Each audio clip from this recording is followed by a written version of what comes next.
வணக்கம் மக்களே, வாங்க இன்றைக்கி ஒரு சூப்பரான பாசிப்பருப்பு சாம்பாரும் அதுக்கு சைட் டிஷ்க்கு காடை கிரேவி தான் பார்க்க போகிறோம். இது காம்பினேஷன் செம்மையாக இருக்கும். கண்டிப்பாக இதை ட்ரை பண்ணுங்கள் உங்கள் வீட்டில். அதுக்கு என் வீடியோவை ஸ்கிப் பண்ணால் பார்த்தீங்கன்னா தான் உங்களுக்கு புரியும். இப்போ வாங்க நம்ம அரைச்சிட்டு எடுத்து கிச்சனுக்குள்ளே போகலாம். ஃபஸ்ட்டு நான் சாம்பார் செய்கிறேன். அதுக்கு பருப்பை நான் ஃபஸ்ட்டு வேக வச்சுட்டேன். நம்ம பாசிப்பருப்பு தான் யூஸ் பண்ணுறோம், அது சீக்கிரமாக வெந்துடும். நான் ஃபஸ்ட்டு வேக வச்சு எடுத்து வச்சுருக்கேன். இப்போது நான் இதை குக்கரில் தான் பண்ண போகிறேன். அதுக்கு ஒரு குக்கர் எடுத்துக்கோங்க. குக்கரில் 2 டேபிள் ஸ்பூன் எண்ணெய் சேர்த்துட்டு கடுகு உளுந்து தாளிச்சிட்டு ஒரு 2 பல் பூண்டு, ஒரு 2 காஞ்ச மிளகாய் சேர்த்துருக்கேன். சேர்த்துட்டு நல்லா அது புரிஞ்சதும் ஒரு வெங்காயத்தை நம்ம சேர்த்துக்கலாம். உங்கள்கிட்ட சின்ன வெங்காயம் இருந்தாலும் அதையும் நீங்கள் சேர்த்துக்கலாம். சின்ன வெங்காயம் சேர்க்கும் போது நமக்கு டேஸ்ட்டு ரொம்ப சூப்பராகவே வரும். இப்போ நான் ஒரு வெங்காயம் சேர்த்துருக்கேன். சேர்த்துட்டு நல்லா அது வதங்கி வரட்டும், நல்லா வதங்கட்டும். நல்லா வதங்கினதும் இப்போ இதுக்கு ஒரு 2 பிஞ்ச் நான் மஞ்சத்தூள் சேர்த்துக்கிறேன். நான் பருப்பு வேக வைக்கும் போதும் மஞ்சத்தூள் சேர்த்து நம்ம வேக வச்சோம். இதுலேயும் நான் கொஞ்சமாக சேர்த்துக்கிறேன். சேர்த்துட்டு இப்போ இதுக்கு தேவையான அளவு உப்பும் சேர்த்துக்கோங்க. நம்ம உப்பு மஞ்சத்தூள் சேர்க்கும் போது நமக்கு அதில் கலர் நல்லா கிடைக்கும். உப்பு இப்போவே சேர்த்துட்டோன்னா வெங்காயமும் நல்லா வதங்கி வரும். அதுக்கு தான் நான் சொல்கிறேன். உப்பு நம்ம சேர்த்தாச்சு.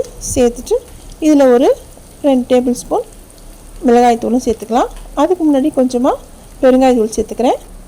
நம்ம பருப்பு போடும்போது பெருங்காயத்தூள் சேர்த்து தான் நம்ம வேக வைப்போம். இருந்தாலும் இதில் கொஞ்சமாக நான் சேர்த்துக்கிறேன்.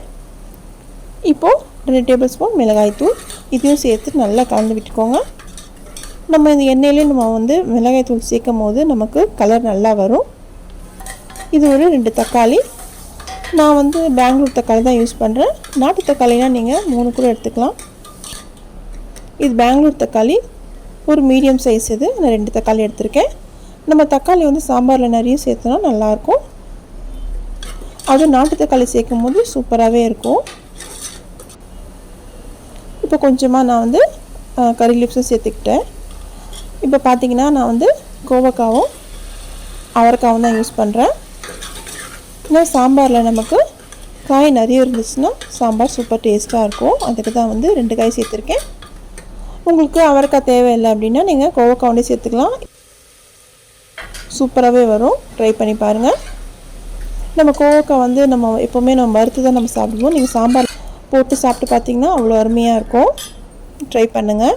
இப்போ நம்ம பாசிப்பருப்பை வேக வச்சு வச்சுருந்தோம் இல்லையா, இதை சேர்த்துக்கலாம். இதில் சேர்த்துட்டு கொஞ்சமாக தண்ணியும் தான் சேர்த்துக்கிறேன். உங்களுக்கு சாம்பார் திக்னஸ் எவ்வளோ வேணுமோ அதை பார்த்து நீங்கள் சேர்த்துக்கோங்க. இப்போ நல்லா கலந்தாச்சு. இப்போ நல்லா கலந்து விட்டாச்சு. நான் புளியும் இப்போயே சேர்த்துக்கிறேன். ஏன்னா நம்ம குக்கரில் தான் வைக்கிறோம், சீக்கிரமாக வெந்து வந்துடும். புளி நான் ஒரு கோழி குண்டு சைஸ்க்கு எடுத்து அதை கரைச்சி நான் சேர்த்துக்கிறேன். எங்கள் வீட்டில் புளி கொஞ்சம் கம்மியாக தான் சேர்ப்போம், அதனால் கம்மியாக சேர்த்துருக்கேன். உங்களுக்கு எவ்வளோ புளிப்பு வேணுமோ அதை பார்த்து சேர்த்துக்கோங்க. இப்போ கொஞ்சமாக தண்ணி சேர்த்து நல்லா கலந்து விட்டுட்டு இப்போ ஓரளவுக்கு கொதி வந்ததும் நம்ம மூடி வச்சிடலாம். மூடி வச்சு ஒரே ஒரு விசில் வந்தாலே போதும், நமக்கு சூப்பரான சாம்பார் ரெடி ஆகிடும். இது ஒரு டைம் சேவிங் தான். இப்போ சாம்பார் நம்ம குக்கரில் வச்சுட்டு நெக்ஸ்ட்டு நம்ம வேலையை பார்க்கலாம். இப்போ பார்த்திங்கன்னா சாம்பார் ஒரே விசில் தான் சூப்பராக ரெடி ஆகிடுச்சு பாருங்கள். ஒரு 2 கொதி வந்ததும் நம்ம வேறு பாத்திரத்தில் மாற்றிக்கலாம். நமக்கு இப்போது சாம்பார் நல்லா இந்த பாருங்கள் நல்லா வெந்து வந்திருக்கு. கோவக்காலாம் ஒரு 2 கொதி வந்ததும் நம்ம மாற்றிக்கலாம். அவ்வளோதான்.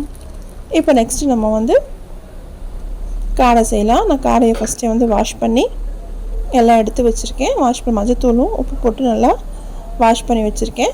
நம்ம என்ன நான்வெஜ் நம்ம வாங்கினாலும் உப்பு மஞ்சத்தூள் சேர்த்து நம்ம வாஷ் பண்ணும் போது அதில் இருக்க தேவையில்லாத கிருமிகள்லாம் செத்துரும். இப்போ நான் காடையை நான் இன்றைக்கி நான் குக்கரில் தான் பண்ணுறேன். நான் எப்போவுமே கடாயில் தான் பண்ணுவேன். இன்றைக்கி நான் குக்கரில் பண்ணி பார்த்தேன் எப்படி வருதுன்னு சொல்லிவிட்டு. இப்போ குக்கரில் எண்ணெய் சேர்த்துக்கோங்க. 2 டேபிள் ஸ்பூன் எண்ணெய் சேர்த்துருக்கேன். அதுக்கு ஒரு பட்டை, லவங்கம், கொஞ்சமாக கல்பாசி இது சேர்த்துட்டு நல்லா பொரியட்டும். நல்லா புரிஞ்சதும் ஒரு 2 வெங்காயத்தை சின்னதாக கட் பண்ணி சேர்த்துருக்கேன். உங்களுக்கு மசாலா அதிகமாக தேவைப்பட்டுச்சுன்னா ஒரு 4 வெங்காயம் சேர்த்துக்கோங்க. இந்த மசாலாவும் சூப்பராக இருக்கும். இப்போ இது நல்லா வதங்கி வரட்டும். நமக்கு வெங்காயம் எவ்வளோக்குள்ளே வதங்குதோ நமக்கு திக்னஸும் வரும், கிரேவி நல்லா டேஸ்ட்டாக இருக்கும். இப்போ ஓரளவுக்கு வதங்கிடுச்சு. இதில் கொஞ்சமாக மஞ்சத்தூள், இதுக்கு தேவையான அளவு உப்பு நான் இப்போ சேர்த்துக்கிறேன். சேர்த்துட்டு கலந்து விட்டுக்கோங்க. இப்போ நல்லா அது வதங்கட்டும். நமக்கு அடுப்பை மீடியம்லேயே வச்சுக்கலாம். இப்போ ஓரளவுக்கு வதங்கிடுச்சு. இந்த சமயத்தில் நம்ம ஒரு 1.5 டேபிள் ஸ்பூன் இஞ்சி பூண்டு பேஸ்ட்டு சேர்க்குறேன். அதாவது இஞ்சி பூண்டு வந்து ரெண்டுமே நான் சம அளவு தான் எடுத்திருக்கேன். சேர்த்துட்டு அதை கலந்து விட்டுக்கோங்க. நான் இஞ்சியும் பூண்டு இடித்து தான் எடுத்திருக்கேன். நீங்களும் வீட்டில் ஒரு தடவை இடித்து நீங்கள் சேர்த்து பாருங்கள். அது ஒரு டேஸ்ட்டு செம்மையாக இருக்கும். ஒரு 2 டேபிள் ஸ்பூன் மிளகாய்த்தூள். காரம் உங்களுக்கு தேவைப்பட்ட அளவுக்கு நீங்கள் சேர்த்துக்கோங்க. ஏன்னா நான் வந்து ஒரு 8 காடை சேர்க்க போகிறேன். அதுக்கு மாதிரி நான் சேர்த்துருக்கேன். நான் வந்து மிளகுத்தூளும் சேர்ப்பேன். அதனால் வந்து 2 ஸ்பூன் தான் சேர்த்துருக்கேன். உங்களுக்கு எத்தனை நீங்கள் காடை சேர்க்குறீங்களோ அதை பார்த்து நீங்கள் காரம் நீங்கள் போட்டுக்கோங்க. இப்போ கொஞ்சமாக வாசனைக்கு கறி லீவ்ஸும் சேர்த்து நல்லா வதக்கி விட்டாச்சு. வதங்கினதும் ஒரு 2 தக்காளி. இது ஒரு மீடியம் சைஸ் தக்காளி தான். இப்போ பார்த்திங்கன்னா தக்காளி வெங்காயம் எல்லாம் நல்லா மசிஞ்சு வந்துடுச்சு. இப்போ நம்ம க்ளீன் பண்ணி வச்ச காடையை சேர்த்துக்கலாம். நான் மஞ்சத்தூள் போட்டு க்ளீன் பண்ணி வச்சுருக்கேன். இப்போ சேர்த்துட்டு நல்லா கலந்து விட்டுக்கோங்க. அந்த மசாலாவோட நல்லா அது கலந்து வரணும். நல்லா கலந்து விட்டுக்கோங்க. நமக்கு அடுப்பு இப்போ கொஞ்சம் மீடியமாக வச்சுக்கலாம்.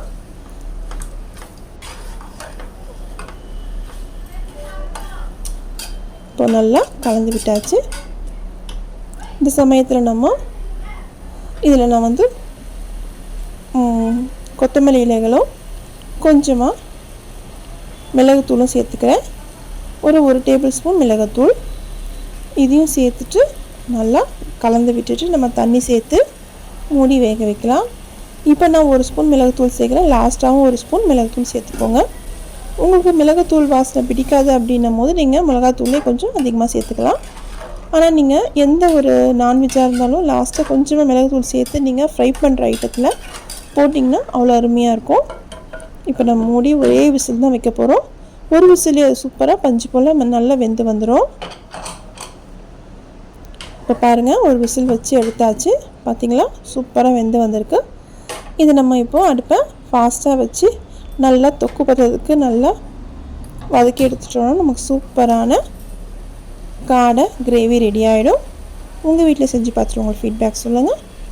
இந்த வீடியோ பிடிச்சிருந்தா லைக் பண்ணுங்கள், ஃப்ரெண்ட்ஸ் அண்ட் ஃபேமிலிக்கு ஷேர் பண்ணுங்கள். மறக்காமல் ஆர்எஸ் ஹெல்தி கிச்சனை சப்போர்ட் பண்ணிவிட்டு உங்கள் லைக்கும் போட்டு விடுங்க. உங்கள் லைக்கு தான் எனக்கு ஒரு மோட்டிவேஷனாக இருக்கும் நெக்ஸ்ட் வீடியோவுக்கு.